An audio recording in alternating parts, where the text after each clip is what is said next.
I'm Mick Garris, and this is Post-Mortem. Our guest is one of the most influential figures in modern horror films, Mr. Tobe Hooper. Thanks for being here, Tobe. Oh, Mick, thank you, always. Well, it seems like your job is to dream awake, right? You know, do you have dreams? Do you have nightmares? And if you do they feed your work? Well, I really have terrible.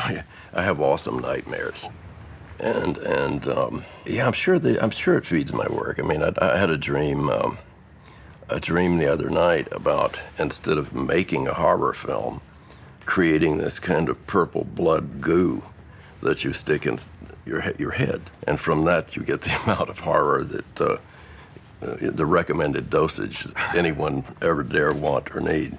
Really? Well, your movies are often very dreamlike in the way they depict the violence and the horror. I mean, is that something that is a conscious thing that you do?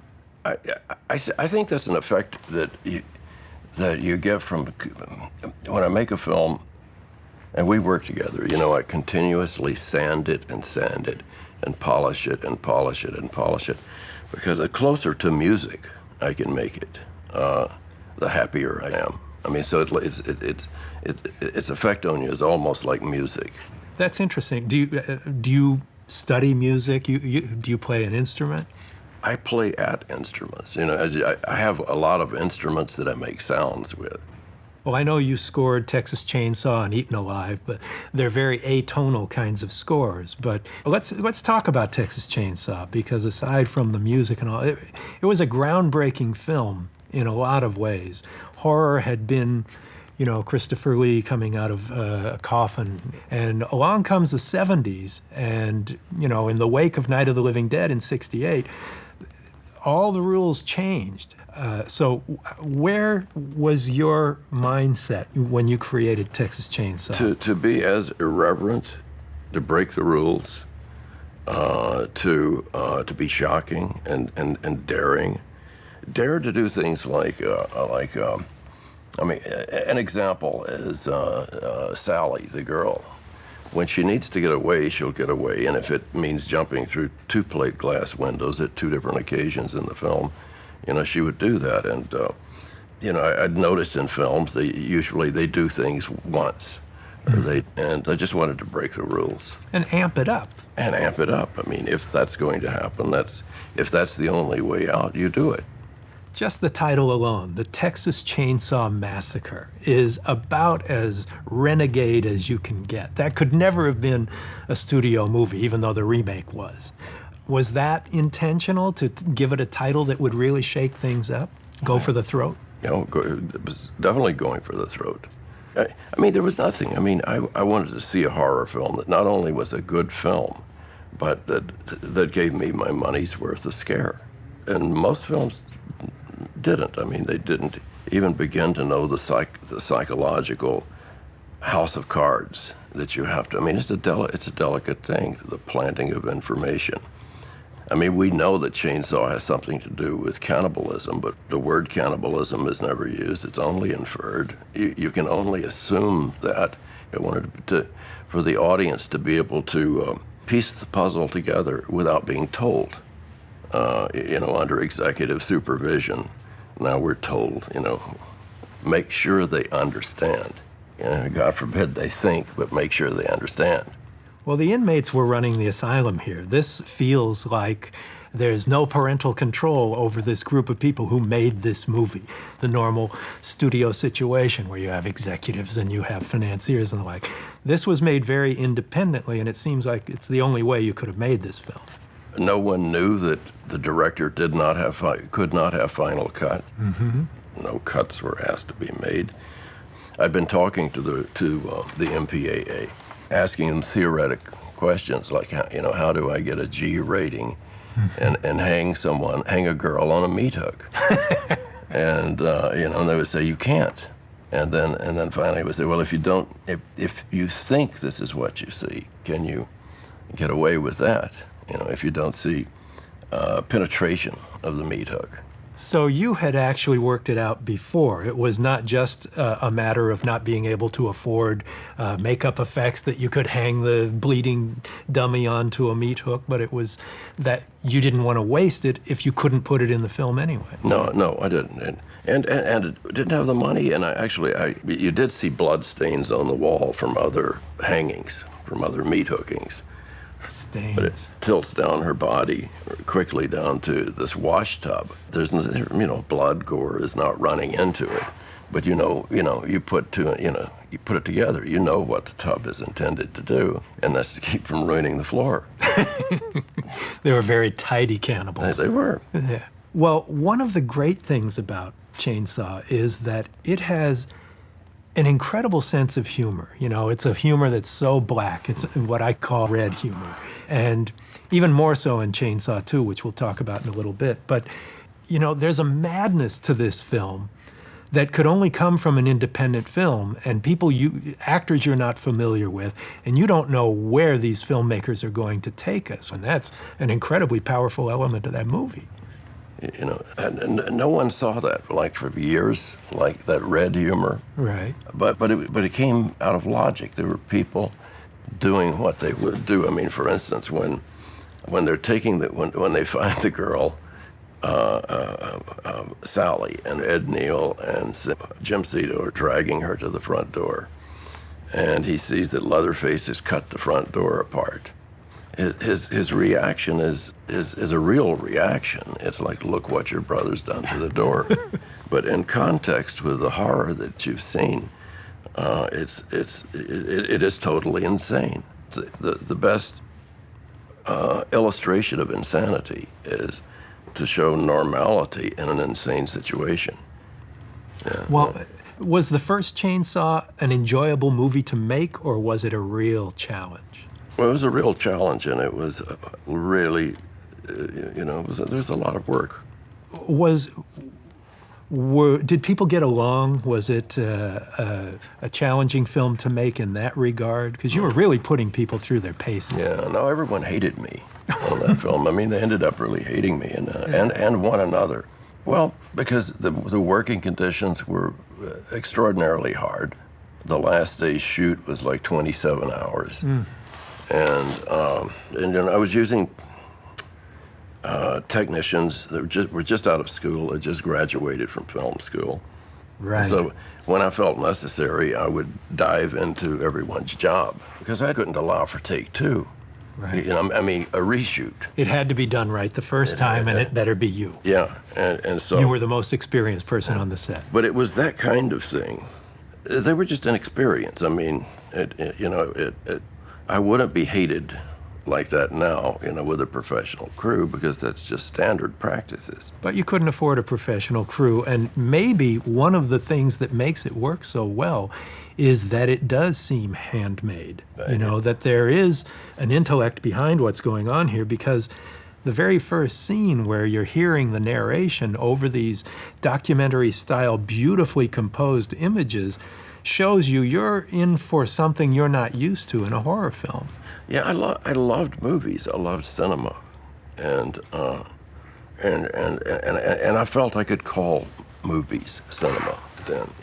Even horror movies. Yeah, and why not? We were trying new things in those days, and socially as well as creatively. I mean, It seems like there's a huge portion of contemporary horror that was birthed during the Vietnam era protests, including Chainsaw. Would you say that? Oh, definitely. Was something you were trying to say? Even if it wasn't deliberate, it would have to come through its times because the times were political, and the times were steeped in Vietnam. And we had run out of gas. That became a part of the theme. I mean, people were lining up 2 and 3 miles to the gas pump. Yeah. And there was rationing. But anyway, it was a part of its time. When you first saw it with an audience, was there a preview? Did a distributor arrange it, or was it still independent and looking for a home? Well, I saw it at the Cannes Film Festival, and it was and the director, Fortnight. It was one of the films, and And that's the first audience that I saw it with. Wow. I made the film, and it took 3 days to sell it. But seeing that with the audience for the first time, did you suddenly feel like, wow, they get it? They reacted, and but they didn't react to the red humor. Right. That was. They were just so shocked with it. So for them, it was really pure horror. There was no humor to it. It not for 5 or 6 years. Really? Yeah. How did you feel? Did you expect laughter there? Were you I did. disappointed? I was. I was, to the extent that in Chainsaw 2, I gave you enough of it to notice. Yeah. Chainsaw 2 is one of the most wonderfully, entertainingly grotesque movies I've ever seen. And I mean, body is meat. The body is not a temple in that movie. The body is carnage and carne. And it just seemed like you must have had the best time and hard to keep a straight face during some of those sequences. Oh, it definitely. Yeah. Well, was horror your first choice as a filmmaker? Well, I came from making documentaries, but that was only... Moving from a documentary on Peter, Paul, and Mary to Texas Chainsaw Massacre is quite a jump. And that was, of course, a very political film. Peter, Paul, and Mary, and everything they were about was political. Mm-hmm. And then I made a film called Eggshells, and it was about the time troops were coming back from Vietnam. And you've just restored this film, right? Yes, yes. So we'll finally get a chance to see it. Yes. And but anyway, that film got so few play dates, right? That a friend of mine suggested that I do a horror film. Well, with Texas Chainsaw Massacre, suddenly you went from an obscure filmmaker who had made documentaries and this film Eggshells that had played a few college dates and the like, to a guy who sold his movie at the Cannes Film Festival, was the toast of the town. Everybody was interested in being in business with you. What happened next? I developed for like 3 or 4 years. Warner Brothers had Salem's Lot, and I was attached to Salem's Lot several times, but it took like 4 years. And it was going to be a movie. It was going to be a movie with that Friedkin was going to produce, and well, you know, with Stephen. That's a very heavy piece of work, and so to get a 100-page script out of that particular work, it just wasn't possible. So finally, it went to Warner's Television and became a 4-hour miniseries. And the irony of it is, the rest of the world, it was cut down to a 100-minute feature film. It was. It's in no way plays as well as the 4-hour version. No. I mean, what was surprising about that was you were a feature film horror director, shooting something for television, which in the 70s was incredibly rare. Most horror on television was just done by the typical TV directors who had no particular love or fondness for the genre. It was just their next job. And you could see it reflected. That scene outside the boy's bedroom where his brother is outside and the roiling smoke and it's all shot in reverse is the work of a filmmaker and not a hack. The producer, Richard Kobritz, chose me, and for that reason. I mean, he wanted Salem's Lot to be as much as it could be. He wanted it to scare people, and he didn't want that very thing that you were talking about, where they would just say action and cut and let's get home. Well, after Chainsaw, though, you did another independent feature, Eaten Alive. Billy Friedkin brought you into a deal at Universal, but first Eaten Alive happened. How did that come about? Someone called me and said, we want to make this film. Would you come direct it? And just an offer. And was this the first time that had ever happened to you? Yeah, it was the first time. And so I came out, and it was a kind of not that pleasant an experience. There was a lot more producers buzzing in my ears, but I got to cast who I wanted, and did that turn into blessing or curse? I hear Neville Brand was not the easiest guy to work with. Because he'd been drinking a lot, yeah, And so we got a nurse, and he started running on the beach, but his consciousness kind of slowly came back. And 2 weeks into shooting, Neville said, "Whoa, I'm here." And 2 weeks. He was like all yellow. My God, I'm surprised he can walk in here. Yeah. But he said, "I know this guy." And he kept saying it until I knew that he was the guy. He just kept forgetting. No, he remembered everything. Oh, good. But he just didn't. He just thought it was real. That's all. I mean, that's what it looked like to me. And he was always trying to get over what he called his Neville brand thing, and I don't know exactly what that was. But he must have, yeah. He must have. And Well, you had a lot of interference from producers and financiers and the like, which must have been an interesting introduction to when you finally did move into the studio situation with the Funhouse. Was that something that Friedkin brought you into? no, that was a man named Derek Power, and it was a script that I had a chance to work on and embellish. And I really wanted to do it because I was a fan of Nightmare Alley. Yeah. And I'd always wanted to do a carnival film. And so I had truly freakish anomaly animals, sideshows. And I saw recently and realized, well, even Nightmare Alley didn't have the kind of carnival I had. And I shot it in Miami because that's the campground for the carnivals that used to, roam across this country. Right. It was technically difficult because to get, hundreds of people going in Ferris wheels and machines. Time it out and And all the time it out. movement and all the choreography. There's one shot in that movie. Actually, it's a scene that's done in one shot, and it's dollies in on the couple hiding, or they're talking behind a tent. And there's this kind of octopus ride close by, and you see the lights flash through frame in the background. And it just kept rolling and pulling back. And that was reslating. And I would talk to the actors, and then we'd do it again. And anyway, we started feeling raindrops hit us.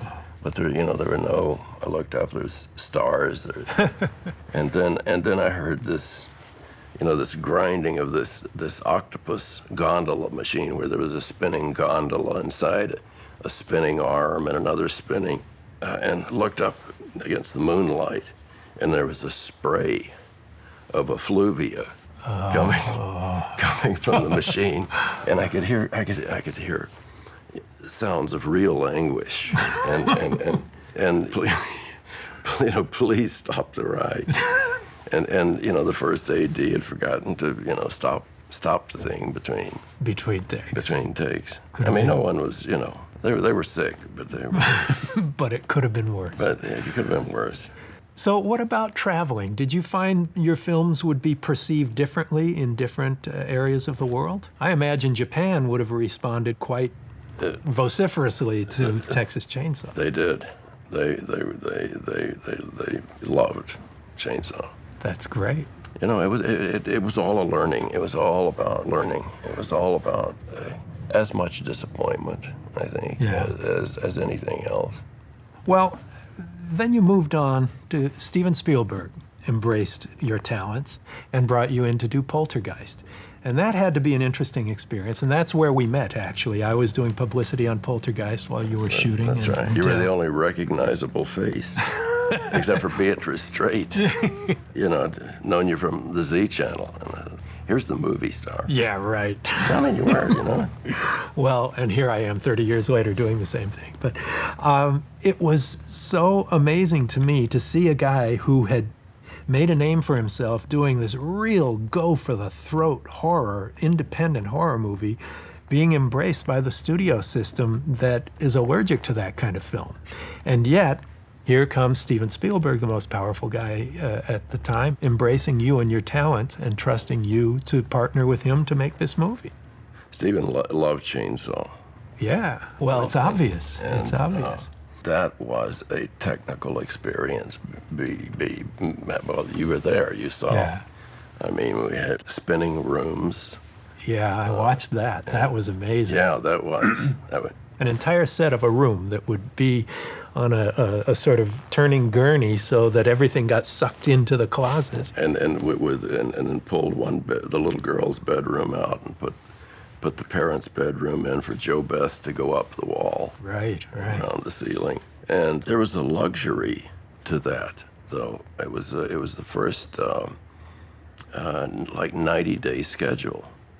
Wow, 90 days for one movie. One of the most fun scenes that I had, the most fun I had in that was doing one shot that is more like a magic trick than a special effect. And it's where the chairs stack up on the table. Oh, yeah. So how'd you do it? Oh, okay. Well, okay, so... Camera's on the kitchen table. Everybody's there. Right. Okay, so Joe Beth picks Heather up and puts her on a part of the kitchen sink. And the chairs are spread out around the table. And then she goes over to get the 409 bottle. And so there is a pre-constructed stack of chairs with two guys, two special effects men, right beside the camera. And then there were 6 other effects people waiting in closets underneath the counter. And so started shooting, and it took 4 seconds for everyone to pull the chairs out, run into other rooms. So 2 guys come out and put the assembled stack on the table and then make a dash out the back way. It's a misdirection, classic magician's trick. So you pan off of that, you go with her, whoop, go back, and then come back, and everything's all in place without a cut. And dailies, it sounded like a cattle stampede. I mean, it was like, turn the sound down because it... Now, you must have learned a lot from the studio experience and from the Spielberg experience. Oh, I learned a lot about... I learned everything I knew about special effects or everything. I mean, that was my introduction into ILM. Yeah. And also just a look and a behavior and the characters that go along with a film like this that is a mainstream film that is measured than I was used to. You were used to screaming. To frantic. Yeah. Gentle middle-class family taken, the Norman Rockwell household taken to hell. And they're seeing that it's real. And that it's really, and of course it's undeniably real when we hear the girl's voice come out of the TV. You have had experiences of your own with the other side, with ghosts, right? Well, yes, actually I have. Yeah. Anything you want to share? Yeah, well, I experienced a poltergeist. What happened? Well, this was shortly after my dad passed away, like 2 weeks, something like that. But the classic situation of water glasses exploding in the kitchen, and plates, things from Carlsbad Cavern, things like that, and I could hear them crash in the night, and there would be in a pile in the middle of the room, so they had somehow propelled themselves away from the walls. But the doors opening, my mother hearing his rocking chair all night and my hearing it, and she thought it was me and I thought it was her. And I don't know, it seemed like poltergeist activity. Then I leased a house not too long ago, like 10 years ago or so. And moving into the house, my son saw a man. He can't describe what the man looks like, but he ran, and my son chased him, thinking it was someone. Prowler, right? And he went into the other room where it was a cold room, and there was nothing there. And then I was running to answer the front door. I left the bedroom and ran down a hall, and went around a corner, and I walked through a shadow. I didn't see it until I was in it, and I saw this outline in my peripheral vision. And then I invited friends over. Yeah, come see the ghost. And they saw it. I don't know. I mean, I experienced these things. Did it scare you? No, it didn't. Would you like to see a ghost? Yeah, absolutely. I would pay to see a ghost. I mean, I didn't feel fear, but I did get creeped. I did get the heavy creeps. What does scare you? What, in movies or theory? Well, the thing that really scares me now is the state of affairs in the world. Well, there's something I don't want to talk about on the show because it's something that you and I are working on. Okay. That is the scariest thing. It's the real things that can happen. Well, let's talk about the tools of filmmaking and how they've changed over the years. It used to be that a low-budget independent horror film was scruffy and gritty, and it was whatever you could get your hands on. But the tools now of digital filmmaking have become so accessible and affordable that you can do so much more on your Mac. Yeah. How do you think that has opened up the world of storytelling? It should open the world of storytelling. I think there should be more storytelling.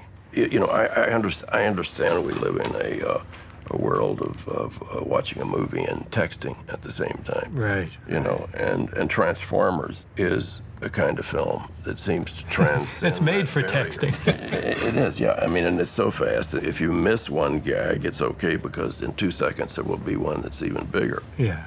And but I think we can still get back to story that's needed. So it's not about the big effects so much, not about the explosions around the house, but the people who live in the house. Yeah, and there's really no reason that we can't cheat, backdoor some good storytelling into this new world and age of technology that I love, by the way. I'm not putting down technology or CGI or digital filmmaking.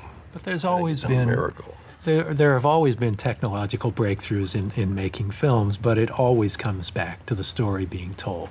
That story sitting around the campfire being told is what captivates us, not the whiz-bang. Yeah. Let's talk a little bit about something you have some experience with, sequels and remakes. You did the sequel to Texas Chainsaw Massacre, which I think is a masterpiece, one of the great sequels, especially in the horror genre of all time. Your name is on the remake of the Texas Chainsaw Massacre, but I don't know how involved you were in that. Just the whole idea of, should we do it? Well, it's being done, and I think we should get beyond it. Mm-hmm. It seems lazy. Yeah, well, I think perhaps one of us should rewrite Great Expectations. That's that would right. be.